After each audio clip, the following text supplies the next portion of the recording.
Então, nós já estamos apresentando um conjunto de medidas que tem um impacto nos próximos 2 anos de 30 e 40 bilhões, 25 e 26, performando 70 bilhões de reais, e que passa pelas seguintes medidas. Primeira delas, reforçar que o salário mínimo continuará tendo ganho real. Ele continua tendo um ganho acima da inflação. Mas esse ganho vai estar condicionado àquele espaço do arcabouço fiscal entre 0,6% e 2,5%. Isso significa que o salário mínimo pode, inclusive, subir numa recessão, por exemplo. Se amanhã, daqui 5, 10 anos, você tem um ano em que o produto cai, você vai ter uma trava de que ele vai subir 0,6%, mas, ao mesmo tempo, também pensando na anticiclicidade do arcabouço fiscal, se você tiver um aumento do PIB muito grande um ano, você vai limitar o crescimento do salário mínimo. Então, você vai colocar entre o 0,6 e o 2,5 o crescimento do salário mínimo ano por ano, com isso dando conforto para o planejamento, elaborar a peça orçamentária com mais previsibilidade e com a possibilidade de manter as despesas discricionárias, no mínimo no patamar atual, ou com boa gestão, ampliando a capacidade discricionária do Estado para investimento. Então, o objetivo dessa medida é circunscrever, conter os aumentos de despesas obrigatórias ao limite do arcabouço fiscal. Nós temos que fazer isso com todo o orçamento, do meu ponto de vista, para nós reencontrarmos o equilíbrio fiscal e podemos fazer o país crescer como ele vem crescendo, né? Com sustentabilidade, com inflação controlada, mesmo com os choques que nós tivemos esse ano, nós estamos conseguindo manter a inflação na série histórica, né? Desde o Plano Real, sob controle. E, repito, tivemos 2 choques importantes esse ano, ou 3, né? Tanto climáticos quanto externos. O dólar está se apreciando no mundo inteiro. E tivemos 2 choques internos climáticos.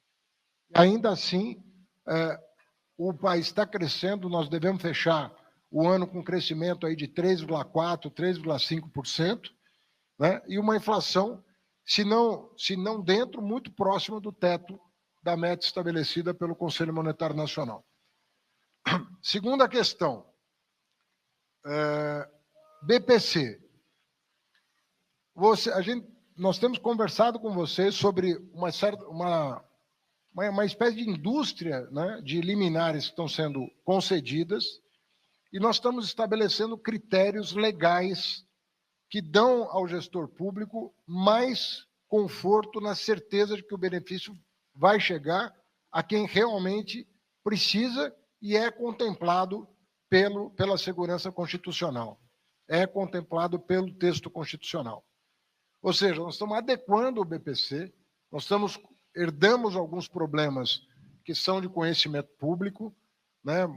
Benefícios sendo concedidos sem clareza da deficiência atestada, atestado por um atestado sem perícia, por exemplo, sem laudo pericial, uma série de problemas vem acontecendo, razão pela qual o BPC extrapolou o orçamento esse ano em praticamente 7 bilhões de reais, e nós vamos conformar o programa ao texto constitucional. Não há mudança de conceito, há apenas uma clareza daquilo que nós precisamos fazer para que o programa tenha o seu andamento sob condições de previsibilidade e de atenção àqueles que são protegidos pelo texto constitucional. Então, depois a equipe vai detalhar quais são as alterações que estão sendo propostas, que vão dar conforto, tanto à área da assistência, quanto à AGU, na defesa contra essa indústria que nasceu no país e que precisa ser contida para o bem do próprio país, porque não se trata aqui de cortar direitos, o presidente tem insistido muito nisso, que que ele não voltou à presidência para cortar direitos, e não é disso que se trata. Nós temos que fazer algumas alterações para dar clareza de quem efetivamente tem direito ao BPC, no caso da pessoa com deficiência. A questão do abono salarial, né? Nós estamos fixando o direito ao abono àqueles que ganham até R$ 2.640 por mês, o que hoje corresponde a 2 salários mínimos. Mas nós estamos introduzindo uma cláusula na Constituição de que esse valor vai ser corrigido pela inflação.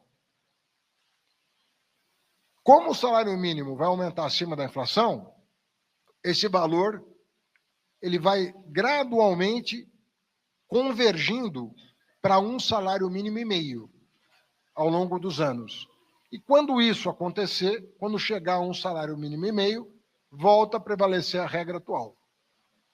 Então, é como se nós tivéssemos gradualmente baixando de 2 para 1,5, mas sem prejudicar as pessoas que hoje ganham R$ 2.640.